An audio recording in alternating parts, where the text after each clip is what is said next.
धारा 370 क्या है ये जानने के लिए 42 साल पीछे जाना होगा बेटा। अंग्रेजों ने टू नेशन थियरी के तहत हिंदुस्तान के दो टुकड़े कर दिए, एक हिंदुस्तान और पाकिस्तान। पाकिस्तान की बहुत इच्छा थी कि जम्मू कश्मीर का विलीनीकरण पाकिस्तान में हो जाए, और राजा हरि सिंह चाहते थे कि कश्मीर एक स्वतंत्र देश रहे। वो न हिंदुस्तान में विलीन होना चाहते थे न पाकिस्तान में। और तब पाकिस्तान ने खूनी खेल खेला। अक्टूबर 1947 में पठानी कबायलियों को जम्मू कश्मीर के खिलाफ उकसाया, कश्मीरी पंडितों का कत्लेआम करवाया। ऐसे हालात देखकर राजा हरि सिंह ने घबराकर नेहरू जी से कहा, कृपा करके आप कश्मीर को बचा लीजिए। मैं ऐसे हालात में चाहता हूं कि कश्मीर का विलीनीकरण भारत में ही हो जाए, सेना भेजिए। लेकिन जब तक भारतीय सेना कश्मीर पहुंची बहुत देर हो चुकी थी। न जाने कितने कश्मीरी पंडितों का कत्लेआम हो चुका था। कश्मीर का 1/3 हिस्सा पठानी कबायलियों ने अपने कब्जे में कर लिया था। लेकिन अपनी इस नीच हरकत के बाद भी पाकिस्तान बाज नहीं आया।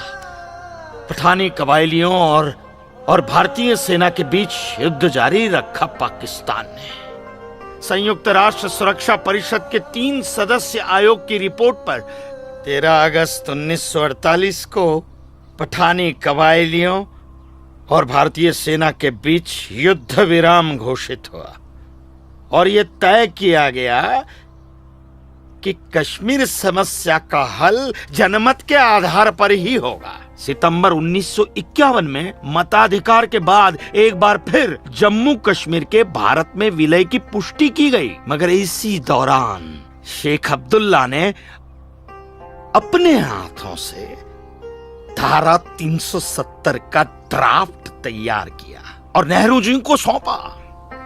सरदार पटेल और आम्बेडकर साहब की मर्जी के खिलाफ 1952 में नेहरू जी ने इसे लागू भी कर दिया।